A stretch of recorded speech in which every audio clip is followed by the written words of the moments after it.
السلام علیکم ورحمۃ اللہ وبرکاتہ۔ آپ تمام حضرات کو محی الدین اسٹوریز آفیشیل اکاؤنٹ پر ایک بار پھر خوش آمدید کہتا ہوں۔ بہت بڑے عرصے کے بعد منیمم 3 منتھس کے بعد میں پھر سے حاضر ہوا ہوں۔ میرے چینل کا مسئلہ ہو گیا تھا، اسٹرائک آ گئی تھی جس کی وجہ سے، جو کہ ایکسپائری ڈیٹ 23 اپریل تھی، تو اس کے بعد مجھے تھوڑا میں بزی ہو گیا۔ عید آئی ہوئی تھی، عید میں بزی تھا، تو جس وجہ سے میں جو ہے نا ویڈیوز نہیں بنا سکا۔ انشاءاللہ آپ کو ریگولر، آپ کو جیسے پہلے ویڈیوز آ رہی تھی سیم ویسے ہی آپ کو ویڈیوز آئیں گی انشاءاللہ۔ یادوں کی بارات قسط نمبر 5، آخری قسط۔ عام حالات میں میرے لیے ان دہشت گردوں کو ڈھونڈنا بھوسے میں سے سوئی ڈھونڈنے کے مترادف ہوتا، لیکن دہشت گردوں نے اس حرکت سے اپنے پاؤں پر خود کلہاڑی مار لی تھی۔ مجھے اندازہ ہو گیا تھا کہ وہ لوگ اسی پہاڑی کے آس پاس ہی کہیں جنگل میں چھپے ہوئے تھے۔ مجھ سمیت ہم کل 7 افراد تھے، اور ہم سب ہی کیل کانٹے سے لیس تھے۔ ہم آہستہ آہستہ پھونک پھونک کر قدم رکھ رہے تھے اور پہاڑی سے قریب واقع ایک چھوٹے سے جنگل میں داخل ہو چکے تھے۔ میرے ساتھ موجود ایک اہلکار نے مجھے پہلے ہی آگاہ کر دیا تھا کہ اس چھوٹے سے جنگل میں ایک جگہ ایسی بھی ہے جہاں انتہائی گھنے درختوں کا جھنڈ موجود ہے، اور ممکنہ طور پر وہیں ان دہشت گردوں کی کمگین گاہ ہو سکتی ہے۔ ہماری بندوقیں الرٹ حالت میں تھیں، ہمارے کان ہلکی سی آواز بھی سننے کے لیے ہمتنا گوش تھے، اور ایک لمحہ سے بھی کم وقت کے نوٹس میں ہمارا ہتھیار آگ اور گولیاں اگلنے کے لیے بالکل تیار تھے۔ خاموشی اتنی زیادہ تھی کہ سوئی گرنے کی آواز بھی سنائی دی جا سکتی تھی، لیکن پھر اچانک اس گہری خاموشی میں جدید ہتھیاروں کی کان پھاڑ دینے والی آوازیں گونجنے لگیں۔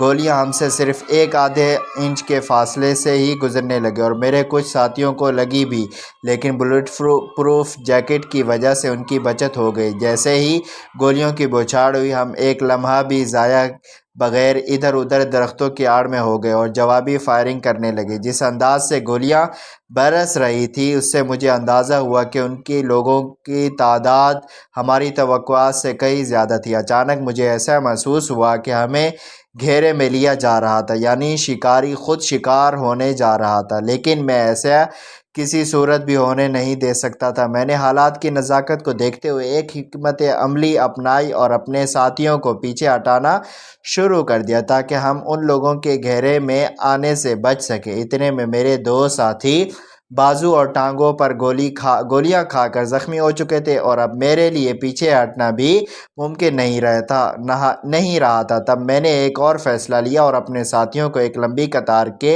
انداز میں کافی فاصلہ رکھ کے ان کو پوزیشن پر تعینات کر دیا، اور انہیں حکم دیا کہ وہ وقفے سے اپنی پوزیشنز بدل کر فائرنگ کرتے رہیں۔ انہیں اس محاذ پر تعینات کرنے کے بعد میں نے بتدریج پیچھے ہٹنا شروع کر دیا اور پیچھے سے ایک لمبا چکر کاٹ کر دہشت گردوں کی کمگین گاہ ٹھیک پیچھے پہنچ گیا۔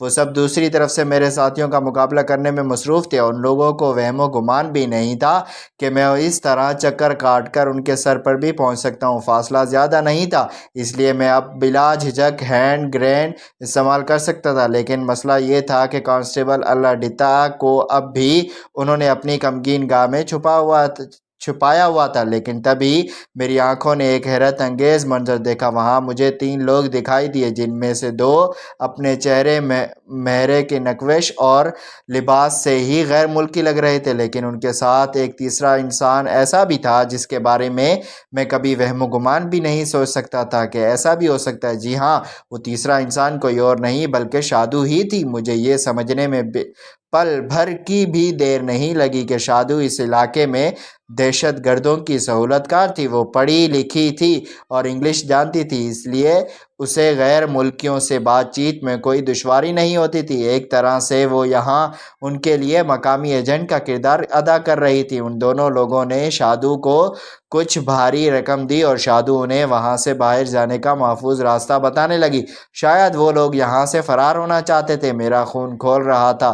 شادو کی اپنے وطن سے غداری دیکھ کر میں نے ہینڈ گرینیڈ نکال لیا تھا اور اس کی پن نکال کر پھینکنے ہی والا تھا، تبھی دہشت گردوں کے ساتھیوں نے کانسٹیبل الادیتہ کو ساتھ لیا اور اسے اپنے آگے ڈھال بناتے ہوئے آگے بڑھنے لگے، کیونکہ اس طرح میرے ساتھی ان پر فائرنگ نہیں کر سکتے تھے، جبکہ دہشت گرد بے رحمی سے فائرنگ کر رہے تھے۔ نہ صرف وہ دو غیر ملکی فرار ہونے میں کامیاب ہو جاتے، بلکہ یہ جگہ مجھ سمیت میرے ساتھیوں کا بھی مدفن بننے جا رہی تھی۔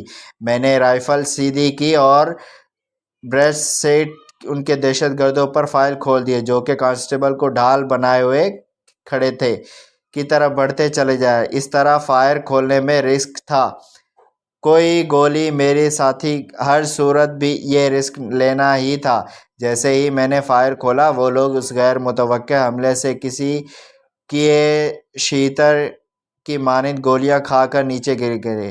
کانسٹیبل کی نظر مجھ پر پڑی، اس کی طرح دوڑ گئی اور دوڑ کر میرے پاس آ گیا۔ میں نے ایک پستول دے دیا، جس سے ہم دونوں لوگوں کا شکار کرنے لگے۔ دہشت گرد اب دونوں طرف سے ان کے کئی لوگ مارے گئے، کچھ نے فرار ہونے کی کوشش کی، جس سے ناکام ہو گئے۔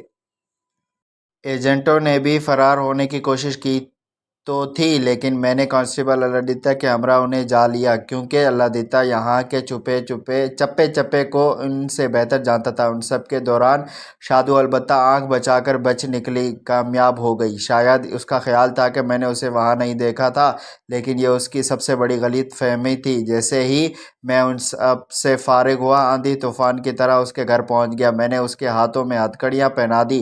محبت اپنی جگہ، لیکن وطن کی کسی غدار کو میں کسی صورت بھی برداشت نہیں کر سکتا تھا۔ یہ لمحہ میرے لیے بہت نازک اور اذیت ناک تھا۔ دولت خاتون، جسے میں ماں کہہ چکا تھا، اس کے سامنے ہی اس کی بیٹی کو گرفتار کرنا بہت مشکل لگ رہا تھا لیکن مجھے اپنا فرض ہر صورت نبھانا تھا۔ لیکن آفرین بے دولت خاتون، جب میں اسے ساری تفصیل بتائی تو اس نے اپنی ممتا کا گلا گھونٹ کر مجھ سے کہا، بیٹے، اگر یہ غدار ثابت ہوئی تو میں خود اپنے ہاتھوں سے اسے پھانسی دوں گی، لیکن اگر یہ بے قصور ثابت ہوئی تو کیا ہوگا؟ انہوں نے مضبوط لہجے میں میری آنکھوں میں جھانکتے ہوئے کہا، میرے پاس تمام ثبوت موجود ہیں۔ میں نے خود اپنی آنکھوں سے اسے غیر ملکی ایجنٹوں سے ملاقات کرتے اور رقم لیتے دیکھا ہے۔ میں نے کہا، اماں، میں بڑی قسم کھانے کو تیار ہوں، میں نے کچھ بھی نہیں کیا، قسم سے کچھ بھی نہیں کیا۔ شادو انتہائی مکاری سے مگر مجھ کے آنسو بہا رہی تھی۔ مجھے اس کے اس اداکاری اور مکاری پر شدید غصہ آیا۔ کتنی معصوم بن گئی تھی۔ میں اسے گرفتار کر کے لے کر جانے لگا۔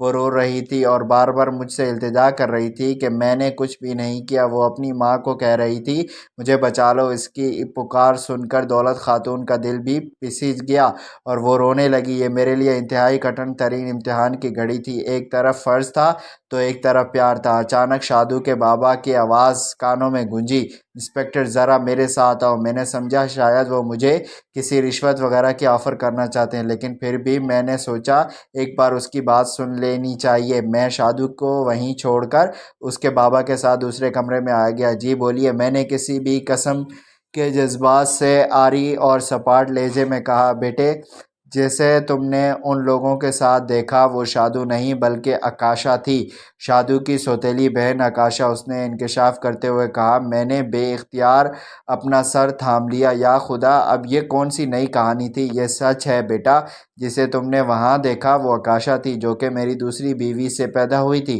لیکن اس شادی کو میں آج تک دولت خاتون اور شادو کے سامنے نہیں لایا۔ اس کی ماں ایک کرسچن عورت ہے۔ میری اس عورت سے شادی کیسے اور کن حالات میں ہوئی، یہ ایک علیحدہ طویل کہانی ہے۔ آکاشا شروع سے ہی ایسی تھی، لیکن خفیہ شادی کی وجہ سے میں اسے کچھ نہیں کہہ سکتا تھا اور ہی اس کی تربیت کر پائے اور نہ ہی اس کی تربیت کر پائے۔ وہ زیادہ تر ہاسٹل میں ہی رہی اور شہر میں ہی تعلیم حاصل کی۔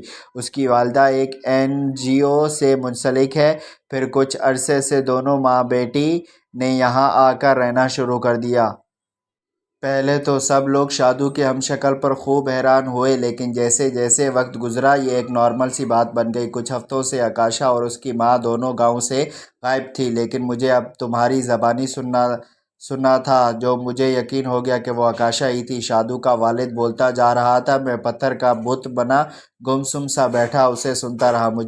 مجھ میں اب اتنی ہمت بھی نہیں رہی تھی کہ میں شادو کا سامنا کر پاتا۔ میں نے اسی دن آکاشا کو بھی ڈھونڈ نکالا اور اس کے گرفتار کر لیا۔ دوران تفتیش اس نے سب کچھ اگل دیا اور وہ اور اس کی ماں ملک دشمن ایجنٹوں کی اعلیٰ کار تھی۔ میں نے مکمل تفتیش اور سارے ٹھوس شواہد سمیت یہ کیس عدالت کے سپرد کر دیا، لیکن میں اب شادو اور دولت خاتون کا سامنا کرنے کے قابل نہیں رہا تھا۔ پھر بھی میں نے ان دونوں سے معافی مانگی۔ اب پتہ نہیں دولت خاتون نے مجھے معاف کیا تھا یا نہیں، لیکن شادو کے بارے میں کنفرم تھا کہ وہ مجھے کبھی معاف نہیں کرے گی۔ ایک دن میں اداس دل لیے ٹہلتا ہوا اسی دریا کے کنارے جا پہنچا جہاں ہم نے پہلی بار ایک دوسرے سے محبت کا اقرار کیا تھا۔ اب یہ اتفاق تھا یا کچھ اور، لیکن شادو بھی مجھے وہیں ایک پتھر پر بیٹھی ملی۔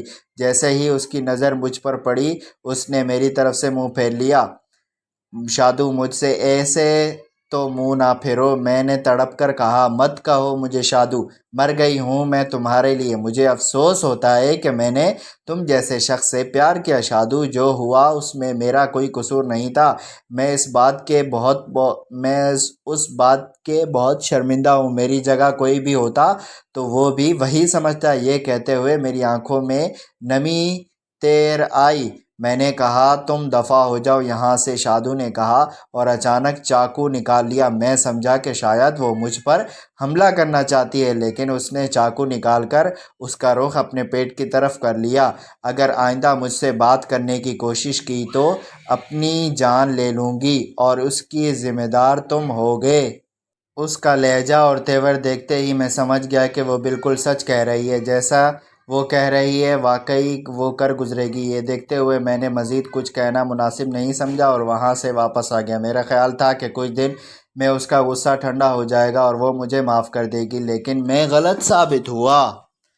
اس کا رویہ دن گزرنے کے ساتھ ساتھ پہلے سے بھی مزید بدتر ہوتا چلا گیا۔ میں نے سنا تھا کہ عورت ایک پہیلی ہے جسے مرد کبھی نہیں سمجھ سکتا، اور آج اس بات کا مشاہدہ بھی کر لیا تھا۔ میں دولت خاتون سے ملا اور اسے کہا کہ میں شادو سے شادی کرنا چاہتا ہوں۔ وہ ایک سمجھدار اور اچھی خاتون تھی۔ وہ جانتی تھی کہ میری جگہ کوئی بھی ہوتا تو اسے بھی یہ غلط فہمی ہو جاتی، اس لیے اس نے مجھے دل سے معاف کر دیا تھا، بلکہ پہلے سے بھی زیادہ مجھ سے محبت کے ساتھ پیش آنے لگی تھی۔ میری بات سن کر وہ بہت خوش ہوئی، لیکن انہوں نے کہا کہ وہ شادو سے پوچھے بغیر ہاں نہیں کر سکتی۔ میرا خیال تھا کہ شادو مان جائے گی، لیکن اس نے انکار کر دیا۔ میں نے اس کے بعد بھی کئی بار کوشش کی، لیکن سب بے سود۔ پھر مجھے ایک دن پتہ چلا کہ شادو کی شادی ہو رہی ہے اور شادو کی مرضی سے ہی ہو رہی ہے۔ میرے لیے اس بات پر یقین کرنا مشکل تھا، چنانچہ میں نے دولت خاتون سے بات کی، لیکن انہوں نے بھی اس بات کی تصدیق کر دی۔ میں کیا کروں میرے بچے؟ میں نے تو اسے کئی بار سمجھانے کی کوشش کی، لیکن وہ سمجھتی ہی نہیں۔ مجھے معاف کر دینا، میں مجبور ہوں میرے بچے، دولت خاتون نے کہا۔